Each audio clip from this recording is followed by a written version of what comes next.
What if I told you gratitude could be the key to not just success in your career as a doctor, but also in your personal life? Could something as simple as saying thank you hold so much power? Hey, fellow Superdoc listeners. In today's episode, we are diving deep into the concept of gratitude and how it has the potential to accelerate success in all areas of your life. Whether it's saving lives in the ICU, preparing for competitive exams, or building stronger relationships professionally and personally. I'll share a very personal story from the ICU that transformed my understanding of gratitude. Together, we will explore how this one simple practice can elevate not only patient care but also personal growth. Let me take you to one of the most profound moments in my ICU journey when I met a boy named Bharath. His story taught me what it means to be resilient, to never give up, and how gratitude can completely change the way you approach life. Bharath was a 14-year-old boy who came to us with Guillain-Barré Syndrome, a condition that paralyzed him and forced him onto a ventilator. His recovery was supposed to be a slow and steady one, but it felt like every step forward was followed by two steps back. Ventilator-associated pneumonia, pneumothorax. It was one complication after another. There was a moment when his oxygen levels dropped to 30 to 40%. His PCO2 shot up to 150. I remember thinking, this might be it. We even considered ECMO as a last resort, but the odds of survival were less than 5%. And yet, through all of this, I found myself hoping, praying even, that he would survive. Maybe because he shared my name, maybe because I could feel the fight in him. I don't know. There were moments when I thought I had done everything I could, and yet he was still slipping away. I felt helpless, unsure if anything I did could make a difference. But then something shifted. It wasn't a miraculous recovery, it was slow and agonizing. But eventually, Bharath opened his eyes. I cannot describe the wave of gratitude that hit me in that moment. Gratitude for the team that I was working with, for the boy's resilience, and for the universe somehow aligning in his favor. That one case changed something in me. It made me realize that no matter how difficult the situation, there is always hope. But more than that, it made me realize how much I had to be grateful for the technology, the support of the team that I am working with, even the smallest moments of progress. It grounded me in a way that I hadn't experienced before. Gratitude became my anchor. And it wasn't just about medical success. When Bharath's family came to me, their gratitude was pure. They didn't thank me or the team just for saving his life. They thanked us for the journey we had shared together. And that's when I realized gratitude isn't always about the outcome. It's about the connection, the effort, and the care that went into the process. But why do people thank us as doctors, even when the outcome isn't always favorable? What is it about the act of care that elicits such deep gratitude?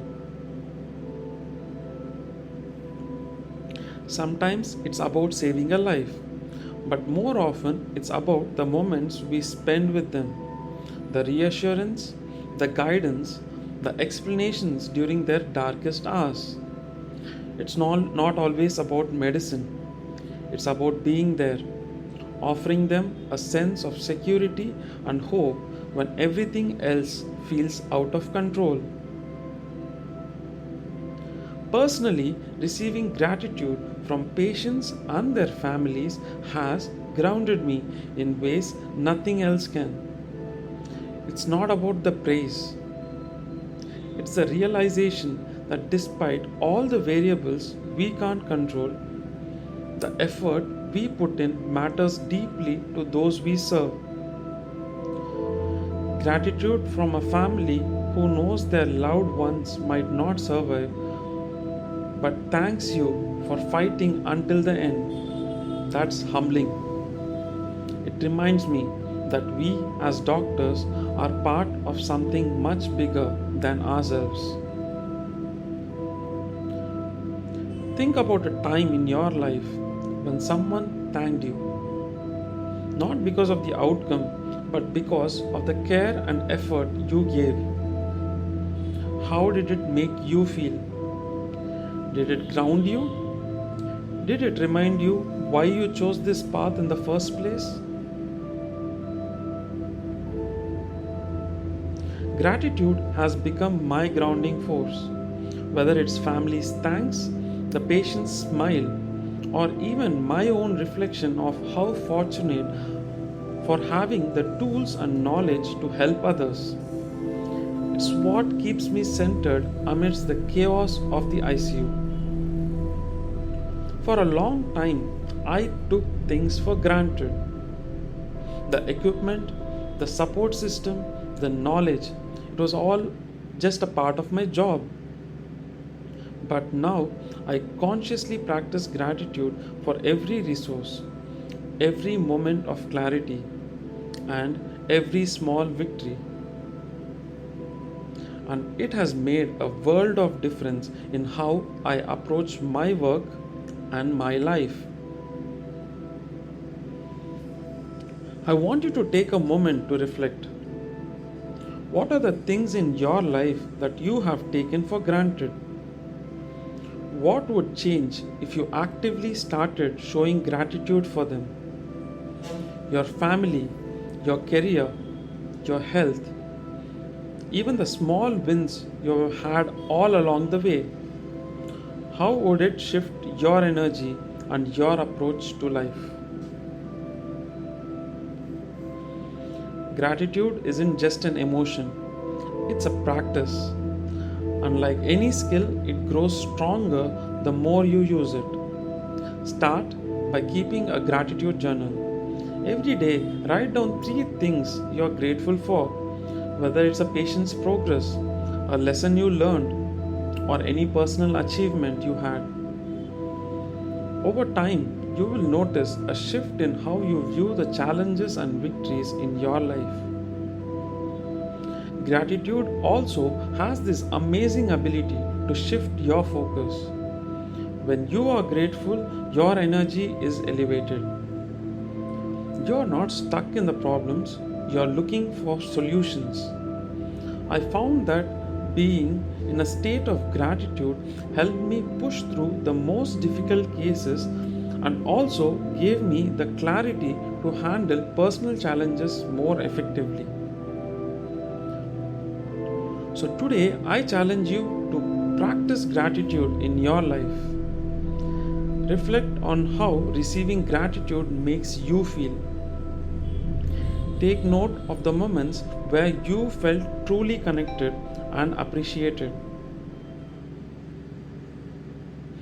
And ask yourself, how can you bring more gratitude into your daily routine? Remember, gratitude is not just an emotion, it's a way of life that can accelerate your growth, both personally and professionally. Whether you're working in the ICU, preparing for an exam, or building relationships or teams, gratitude will ground you and give you the energy to keep going. Take a moment today to ask yourself, where in your life could you practice more gratitude and how could it transform the way you approach your challenges? Stay balanced, stay grateful, and take care of yourself.